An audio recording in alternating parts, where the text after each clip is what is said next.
For 3,000 years, men and armies fought over this land, never knowing what evil lay beneath it.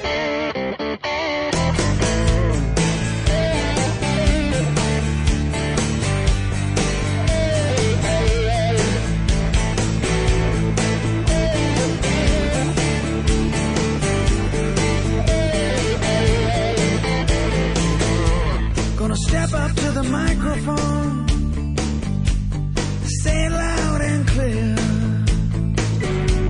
A better day is coming soon to get us out of here. Welcome to PID Radio. I'm Derek Gilbert. And I'm Sharon Gilbert, and welcome to the Ides of March. Yes. Better known as Derek's mother's birthday. So I totally missed that lead in. Oh, if this was basketball, I would have been the guy looking the other way while the ball went right past my head out of bounds. I know. So, well, you know, yep. you called her, you wished her a happy birthday, and it sounds like she was having a great day. Yeah, well, she got to see my niece and nephew all day earlier this week. And what better way for a grandma to spend her birthday? Absolutely, absolutely. And while I was on the phone with her puppy, who's not quite puppy anymore, but he still acts like a puppy, was busy crawling over her to show his affection. So she was having a good day. So yeah. I'm glad to hear that. Yeah.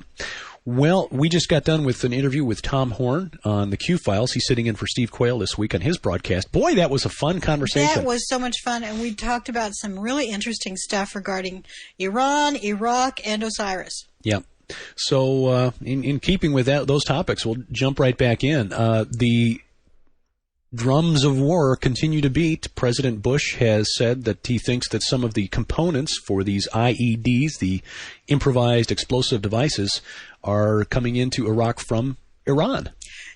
We've almost gotten into a Buddy Rich drum solo segment here because the drums are so rapid and so varied. Oh, gosh. Buddy Rich. Buddy Rich. Oh, wow. I grew up loving Buddy Rich. Yeah, that's a name that younger listeners may not be familiar with. Although I shouldn't underestimate. Nicole would know it. She would. I bet she would. Yeah. In fact, I think I've got a couple of Buddy Rich albums back here and the stuff that my dad left to us. Oh, so. Buddy Rich used to have a variety show. He when did? I was growing up. Yeah, not very long. I think it was a summer replacement or something. Huh. Yeah. Well, so anyway, we digress. Yeah. Not that we ever do. No, we never do. We're always staying right on subject. So I think the implication of President Bush's statement, of course, is that since Iran is supplying components for these bombs, that we should then be allowed to go in and stop it. Well, we're going to hear a lot about this over the next week or two because, of course, Iran is being taken and reported, like they're the playground bullies to the Security Council. But I want to know who is really behind the sectarian violence, so-called, that's taking place in Iraq, because this is really suspicious stuff to me. Yeah, I agree. You wouldn't think that Iran would have a whole lot of incentive to create violence when the Shia are the dominant group in Iraq. And right. Of course, Iran is a Shia nation. It's the Sunnis who were which is the power base for Saddam Hussein, who were in the minority. Right, and the Shias are the ones who are expecting the Mahdi to come back. That was the whole point of the Golden Dome. Right. That's Shia, isn't it? In Samarra, yeah. Yeah, exactly. So why would Iran want to blow that up? You wouldn't. They wouldn't. But maybe this explains what happened last September with the British Special Forces guys dressed as Arabs and carrying explosives, and possibly the American security contractor who was arrested in northern Iraq on Monday for a couple of hours. A private security contractor, quote-unquote private security contractor. I know, and as you and I both know, the private security organizations that are over there are organizations like Blackwater and maybe even Wackenhut, one of our favorites. Groups that have a lot of ties to American intelligence. And many of the guys are either former intelligence or former military. Yeah, now we are not saying that this man deserved to be kidnapped. Not at all. Well, he was arrested. By security forces. But you're right. Right. Sorry, I was thinking about another story because there are some that have been kidnapped in Palestine. Is that where they were taken? Yes. Yeah. So I don't know. I can't understand what the deal is. Now, it also seems to me like Ahmadinejad is asking for trouble. He's in our face every day, making statements like the Holocaust never happened. Mm-hmm. That is about the worst thing you can say. In fact, there are guys in Europe who are going to jail for this. David Irving, the historian, was recently sentenced by a court in Austria as a Holocaust denier. Yeah, can you believe that? Yeah, so in certain areas of the West, just saying that the Holocaust didn't happen is enough to get you arrested and thrown into jail. Well, that's just ate up because there is so much documentation out there to prove that the Holocaust really did happen. Mm-hmm. And for Ahmadinejad to be saying these things, he's not stupid. No, he knows that it's inflammatory. Exactly. It plays well to his base. No, a leader making statements that play well to the base, right. Well, that would never happen here. Mm-hmm. No. Well, that's a mystery that I think we're just going to have to kind of watch every day and see what happens. I think there are a couple of mysteries that we've got posted to Watcher Magazine that have nothing to do with Iraq or Iran. Strangely enough, can you believe it? One of them is a story that it's the last thing I posted today on Watcher Magazine. It's a story out of Washington, D.C., and NBC Channel 4 reports that a water main broke near Washington, D.C., and because of the chlorine in the water, hundreds of fish died. This is water that was going into people's homes. Because it goes on to say the break caused thousands of customers to have a disruption in water service. So if the water is going into my home and it's killing fish, yeah, I want to know, how much chlorine did you put in that? Yeah, exactly. Do your whites come out whiter when you run it through the wash? Well, exactly. So I think there's something really fishy about the story. Yeah, that is very strange. Another strange statement, by the way, speaking of strange statements by foreign leaders, one of the leaders of the Communist Party in Russia is accusing the United States of being behind the outbreak of avian flu. Isn't that an interesting statement for him to make? Now, ordinarily, well, let me just say, 5 years ago, if I had seen that statement, I would have thought, commies. Yeah, exactly. Pinko commies. They're trying to make us look bad. Well, maybe this guy simply is trying to make a point that out of information that he has that may well be based in fact. It could be, yeah. The Communist Party leader in Russia, Gennady Zyuganov, made this statement: the forms of warfare are changing. It's strange that not a single duck has yet died in America. They are all dying in Russia and European countries. This makes one seriously wonder why. This was a press conference that he held in Moscow on Tuesday. So. Exactly. And I want to remind our listeners, if you have not listened to one of our very first, in fact, I think it was our first interview, was with Dr. Henry Nyman. Second one, actually. Okay. Yeah, but yeah. Well, in one of the first interviews, we talk with him about the Vietnamese outbreak, and he mentions that he had been corresponding with a scientist there who was isolating flu viruses from pigs, from local swine that had been imported from the United States. That was South Korea. South Korea. Thank you. Sorry, I said Vietnam. Yes, you're right. It was South Korea. Yeah. So why did we have U.S. pigs with flu that we sent over to South Korea?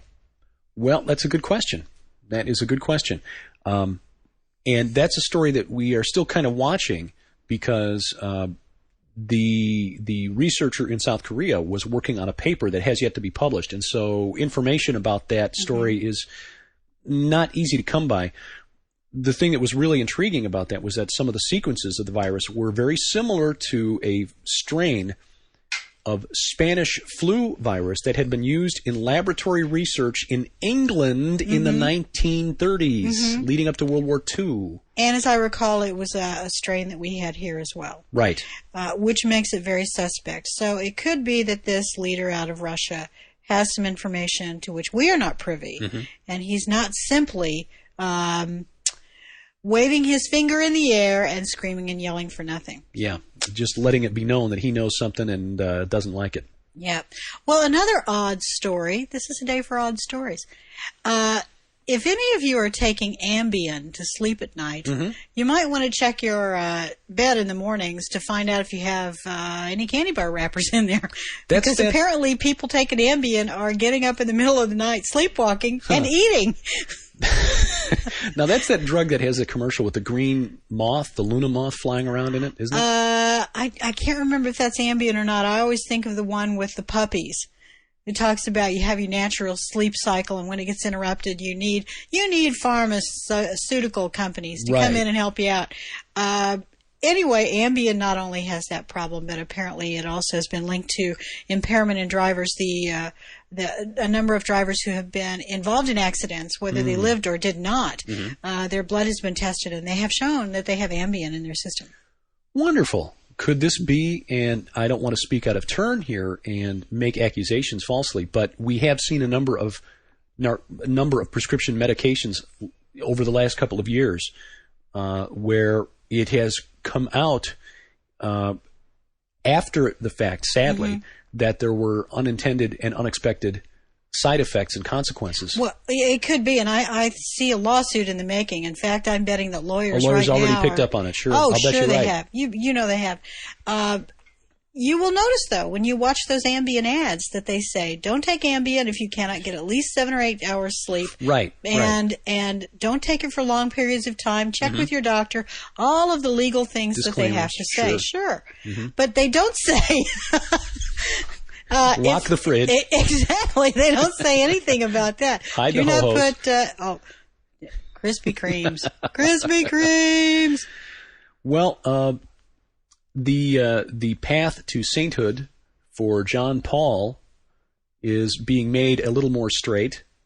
The official investigation into the first John Paul miracle is now begun. An official inquiry into whether a French nun's inexplicable recovery from Parkinson's disease was indeed a miracle that can be attributed to John Paul II is now underway in Rome. Exactly 2 months after the death of the Pope, according to Monsignor Slawomir Oder, from 1 minute to another, this nun didn't show the symptoms of the illness anymore. Now, apparently she had Parkinson's so badly that she couldn't work. Her hands shook too badly. But she has been cured, and they are attributing this to John Paul II. So the Vatican has begun to investigate. That would be one miracle, and he would have one more to go in order to qualify to become an official saint of the Roman Catholic Church. I remember that story coming out sometime before Christmas, I think, of last year. And I guess one of the really important parts of this is that John Paul II had Parkinson's himself. Right. Therefore, that's why there's a really poignant connection for this quote-unquote miracle. I recall that there was a story from Mexico that somebody was claiming shortly after John Paul passed away that he already had been witness to or the recipient of a miracle that he attributed to John Paul. So, but this is the first one that's being investigated, so we'll see how this goes. Now, if you've listened to us for any length of time, you'll know that, according to the Bible, anyone who accepts Jesus Christ as Lord and Savior is a saint. Exactly. So, we're in the company of saints every day. Well, honey, you're a nice saint, like Simon Templar.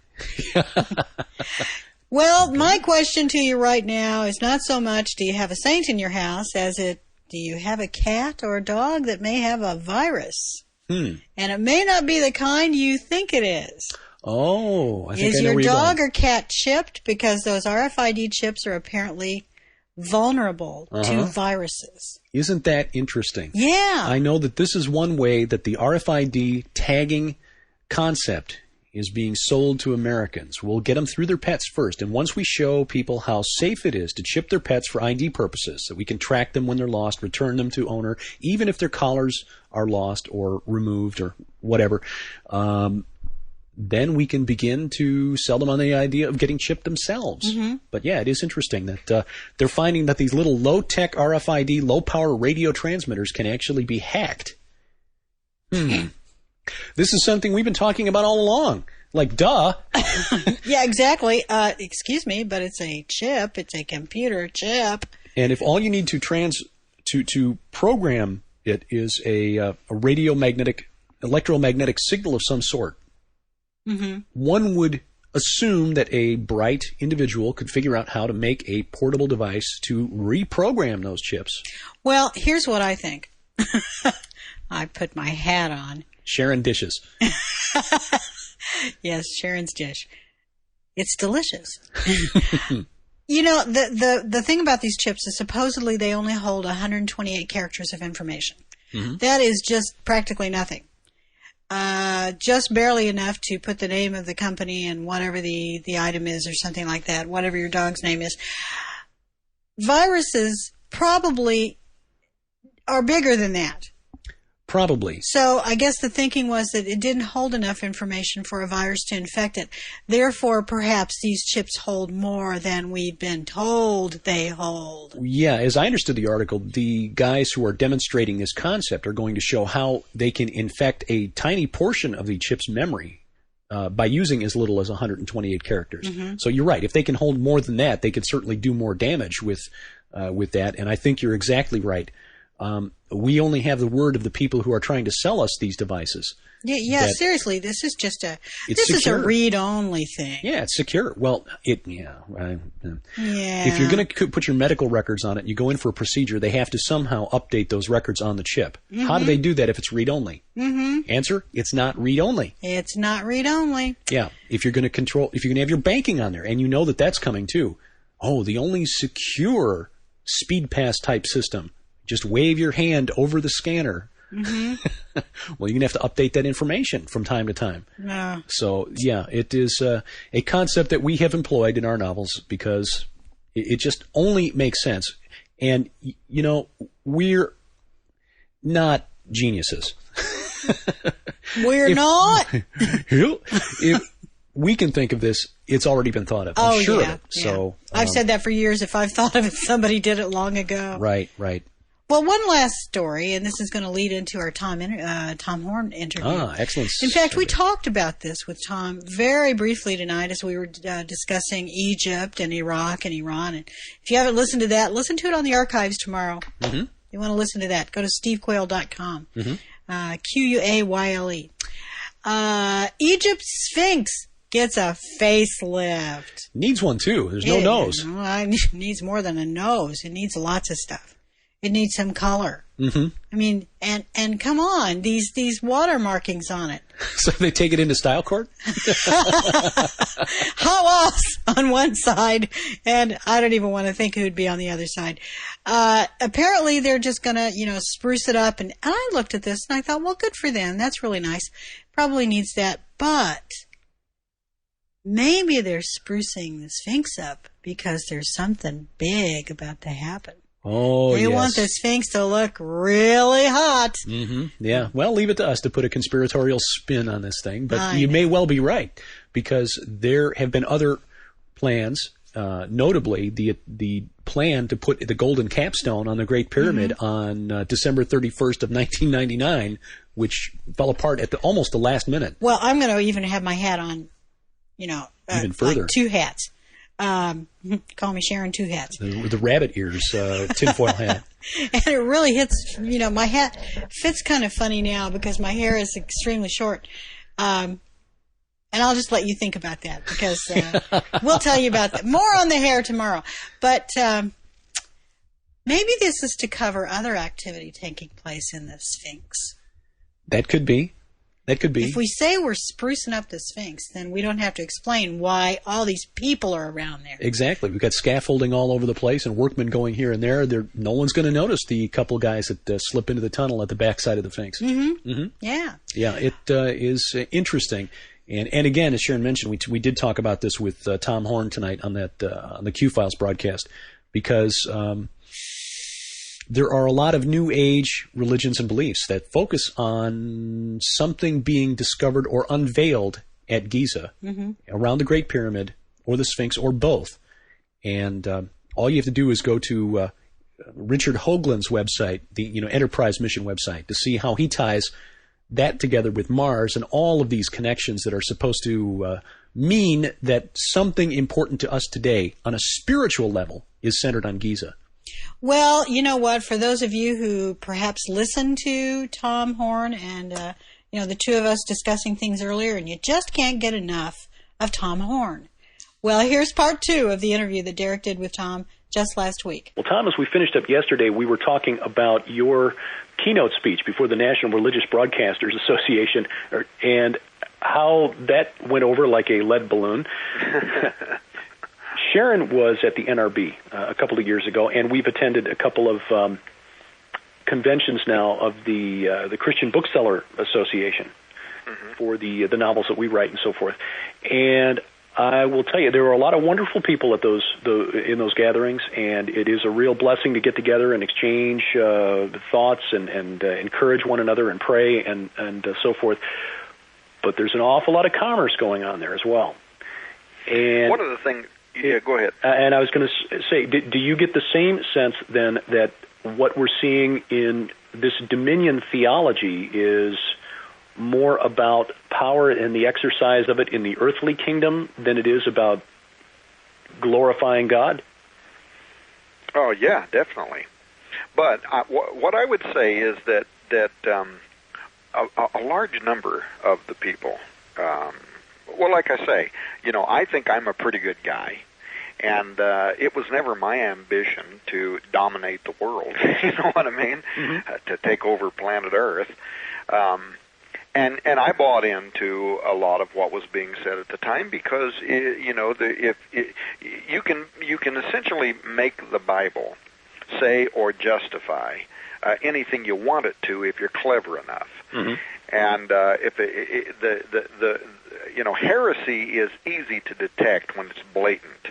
But when it uses Scripture and when it's coming from people that you trust, you have this, you have this desire in your heart to believe that these people that you care about, that you have faith in, would not lead you astray. Well said. That they just wouldn't have a reason for doing that or a motivation for doing it. And frankly, I wasn't the only one. I was talking a moment ago about DJ Kennedy, but Cal Thomas, who is a syndicated columnist. I'm sure most of your listeners are familiar with him. With Ed Dobson. These are guys that helped Jerry Falwell start the moral majority, which was firmly entrenched in Dominionism. And Cal is an acquaintance of mine. I consider him to be a friend, and I think he considers me to be a friend. He's commented more than once.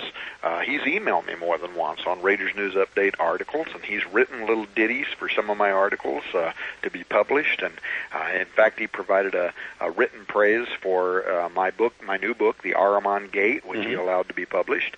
And in fact, when he sent it to me, I sent him back and said it's not edited very well, and so he edited it and sent it to me again. But Cal himself, he was having questions too. Back in the 80s, he was helping Jerry Falwell. Man, they formed the moral majority. He was one of the original people working with Jerry Falwell on that. But then finally, in the 90s, he wrote a book called Blinded by Might. The whole point of that book was that Dominionism misses the point, that it takes out of the church the dunamis, the dynamite of God, the power of the preaching of the gospel. It takes away from us the spiritual side, and it seeks to facilitate the implementing of the will of God on earth through the political process, which is a complete fallacy, and anybody that's a student of history knows that. But so there were other people, not just me, and not just Cal Thomas, and not just Ed Dobson. I mean, there was a lot of people who bought into this and who were part of it and who were going around preaching the gospel of Dominionism, but that at some point they realized that it was the wrong road to be going down.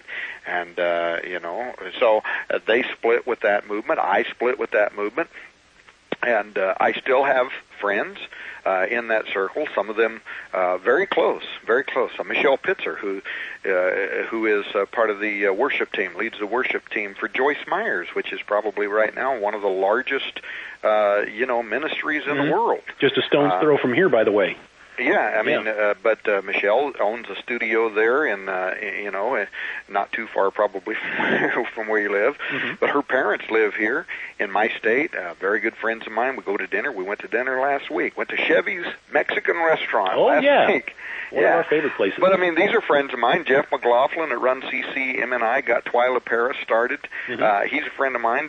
These are good people. These are good Christians, and but unfortunately, they're part of a very large mass of people, many of whom would even be listening to this radio program, who are inappropriately guilty by association. In other words, I mean by that they don't understand when they're putting their money into something and they're listening to these guys talking about, doing the will of God by pulling the voting lever the correct way and establishing the kingdom of God on earth. All of it sounds so good. It sounds so real. Man, it sounds like exactly what we ought to be about. Right. And these are not people who think somehow that they're not doing the will of God. These are not people who think that they're en route to world domination through governing and legislative branches. Mm-hmm. But many of us, I put myself in that pot because I definitely was there, missed the boat, and can unintentionally involve ourselves in the support of cultish teaching. That's a pretty bold statement. It's a bold statement, but if we don't know, I mean, we're not judged. In the same way Jesus said to the Pharisees, if you understand, how great would your darkness be if you understood that you were in darkness? So, but what people need to understand is that when it comes to Dominionism, it is in fact a cult. And I want to try to race forward because I know we only have so much time. Mm-hmm. It's not only a cult, Derek, in my opinion, it's a cult of the worst kind.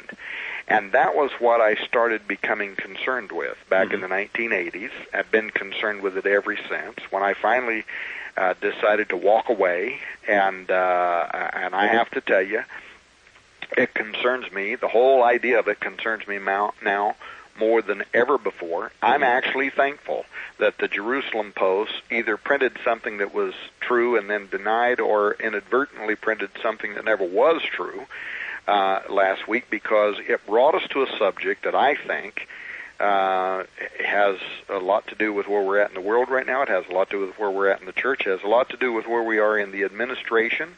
Mm-hmm. People who believe that they are doing the will of God by blending earthly politics with church authority. Right. And it seems to me that there are significant, and what should be obvious, I think now, problems. Not just problems, scary, prophetic possibilities in that mix. Well, absolutely. I mean, not just talking about confusing foreign policy with end times eschatology, but I mean, just looking back at history, at all the problems that this world has had, when you mix earthly power with professed authority from God. I mean, the whole history of Christianity from the time of Constantine, on, basically has been about the misuse of earthly power in the name of God. That's right. And, ironically, I think, in certain sectors, and in some ways, evangelical Christians may be more like the medieval Roman Catholic Church than they care to believe. Well, and that's where Dominionism is taking us. Mm-hmm. Look, theoretically, now I'm only talking theoretically, it is possible to have either a true theocracy. Now, if you look up the word I haven't done this in a gazillion years, but if you look up the word theocracy in a dictionary, it probably says something about the attempt to form for the government to operate through under God, through somebody's idea or interpretation of the rule of God. But purely in a theological sense, when you talk about theocracy, you're talking about what Israel had before they asked God for a king. You're talking about the time of the judges. Yeah, I mean, well, what I was going to say is that you can have one or the other, but you can't have both. Right. at least not simultaneously. That whole notion is irreconcilable. What Dominionism tries to do is not possible, really, in theology. Remember when Israel, when they did ask God for a king, God says to them, "I'm all you need." Mm-hmm. And at that point, when the cloud moves, you move with the cloud. When the cloud stops moving, you stop moving. You know what I mean? And they just followed God, and it was a spiritual thing. I mean, an invisible force was leading the covenant people. That was a theocracy, and then they had the leaders of the tribes, and they had the prophets who could speak and whatever. But they were led only by whatever God said and did at that moment. But then they insisted that they wanted to have a dominionist form of government. They wanted both God and an earthly king. Mm-hmm. They wanted politics and spirituality. And so God gave them Saul, and their problems began. Why would the church today? Why would the church today think that it is a good idea to, from the pulpit, ecclesiaze political figures in order to satisfy the work of God, whenever we know that God the Father in the Old Testament and Jesus in the New Testament made it clear what you said at the outset of this program, that His kingdom is not of this earth, and that what is rendered to Caesar is different than that is rendered to God. Mm-hmm, mm-hmm. Well, it's because there's a quid pro quo. That's why. I mean, that's the pastors are getting something out of their support for specific political figures. Well, certainly those who have something to gain monetarily or megalomaniacally, whatever that word is, in terms of either power and control and affluence or dollars or whatever. I mean, there's obviously those people, but those are people who they make their own decisions, and if they're going to go down that path, they're going to be judged by God. But what hurts your heart are the flock. Mm-hmm. Those that listen to their shepherd and they buy it. Mm-hmm. And they think it's right, and therefore they pour part of their lives into building this kingdom on earth. And what they don't realize is that by focusing the energy of the church on political reform and aspirations as opposed to the preaching of the gospel, they're actually stripping the church. They're stripping the body of Christ. They're stripping their local community from what Paul called the dynamic, the dunamine, the dynamite of God, the power of God unto salvation. Mm-hmm. They're taking that out of their communities, because true spiritual life, it doesn't come from the pulling of a voting lever. True spiritual life is the antithesis, Paul says, to the law, in that what the law could not do, in that it was weak, mm-hmm. Christ came. And He died, and He offers us a spiritual authority, a spiritual reclamation, a spiritual power, a spiritual life, a true faith. And so, when we're talking about dominionism, you just have to make the point that more important than just having faith is having faith in the right thing. Right. Everybody has faith in something, but is what you have faith in true? And there's no doubt that, I don't know what the numbers are up to now, but they're in the tens of millions of people that consider themselves to be evangelical Christians, mm-hmm. who actually believe. I mean, they believe that they are satisfying a responsibility to God by going into the voting booth on election day and pulling the voting lever for the, most of the time nowadays for the Republican Party. Right, yeah.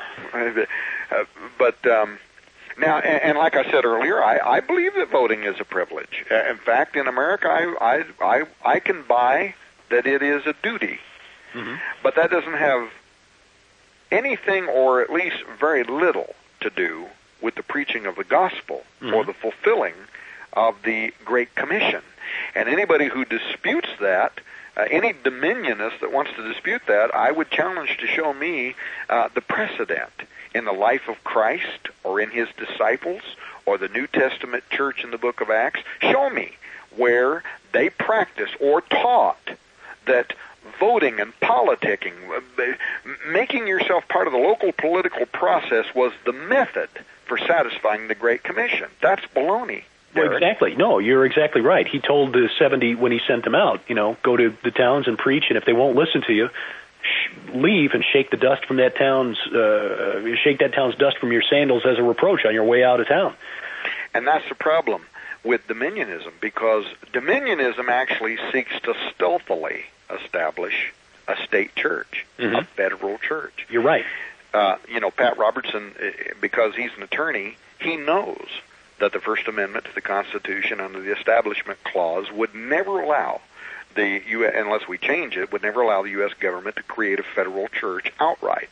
And so, much of what I learned this by being there, by the way, much of Dominionism's quest is to use state and federal courts to impose their vision of God's will for everybody else by keeping quiet about what their true, far-reaching goals are. Once again, I've actually been there. I remember being the guy who was speaking. I was selling this stuff, man.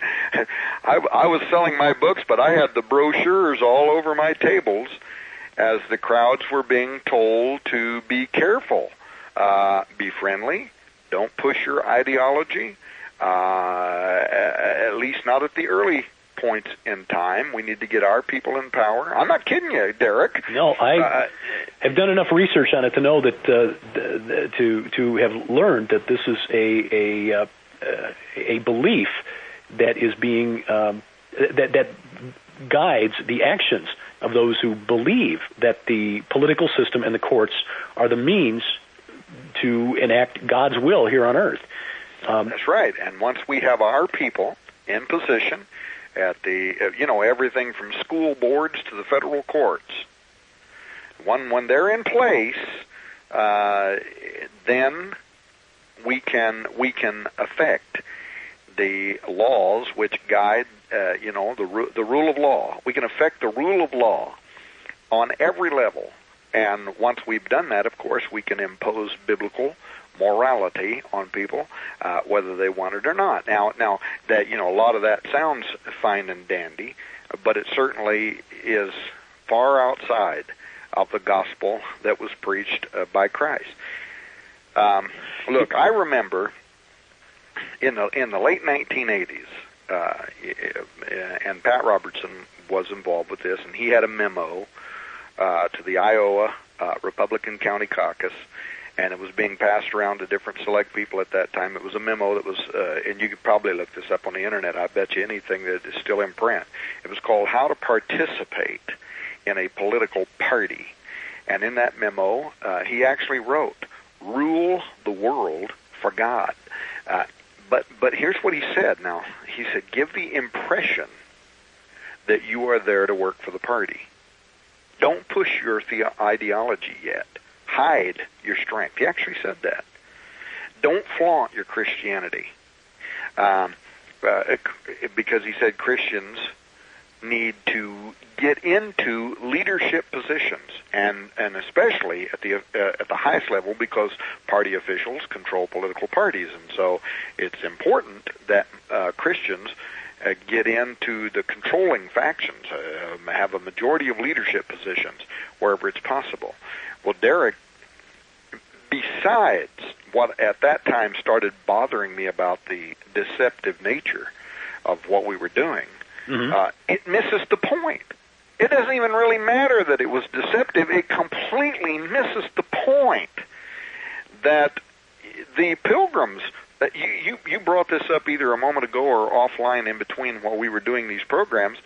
The pilgrims fled Britain partly to escape that kind of a political system that tried to impose, rules and morality that was defined by a particular sect on the larger population. Many of them didn't even agree with either the politics or the theology. And that is why the framers of the Constitution, once they got here and they fought bloody wars and they died to preserve certain liberties, individual, free-thinking liberties.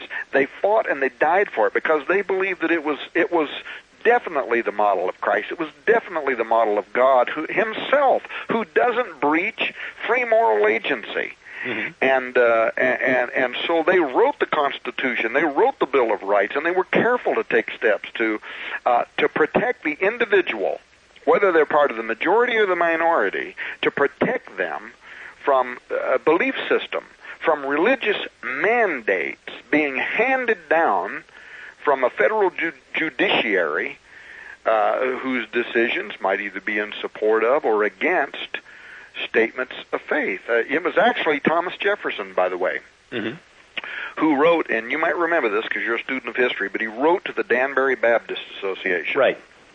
And they wanted him to use his office as the president to rule in their favor against a particular state law.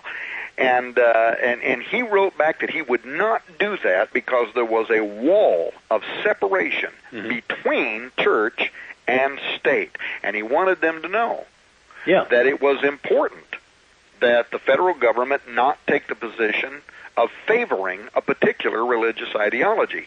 And under this kind of constitution and bylaws, America has flourished to become the bedrock for all kinds of people, for all kinds of faith, from everything from an atheist to born-again Christians to people that worship a head of lettuce, you know. and it's important that people understand, I am a fundamentalist Christian, but I want the guy who wants to worship a head of lettuce to have the right to do it. And if people don't understand that, Derek, I can't help them. No, I think that's an excellent point. That's an excellent spot to break.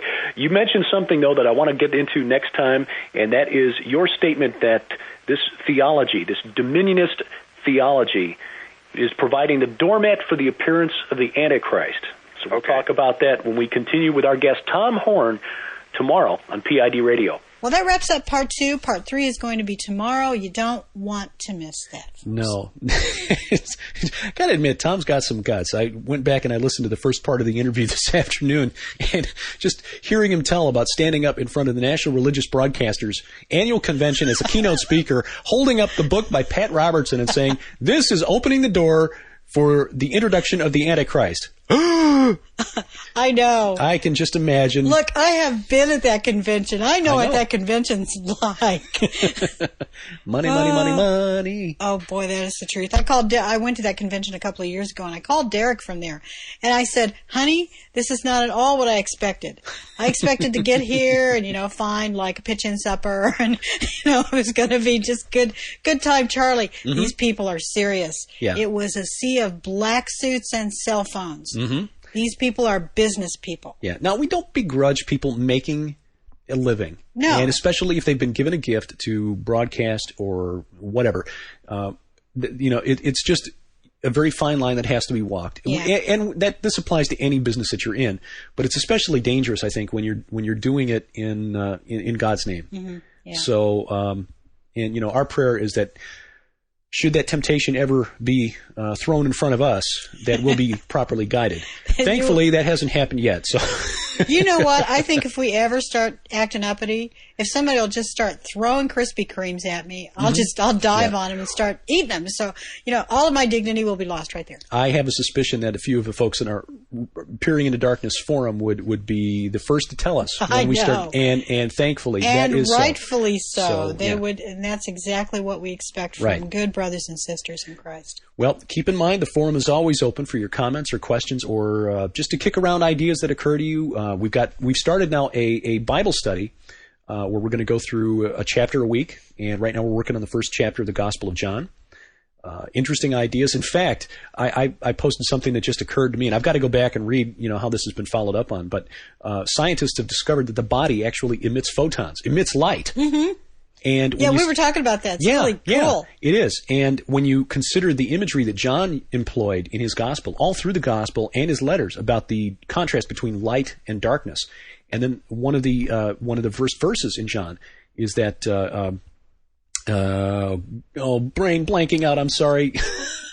in him was life, and in referring to Jesus Christ. And the Word was God, and the Word was God. Yeah, but talking about how the life comes from Jesus Christ, and in him is the light, and the life was in man. So, Wouldn't it be interesting for a scientist to do a research project where they compared Christians and non-Christians? As far as the amount of light emitted? Yes. Oh, that's brilliant.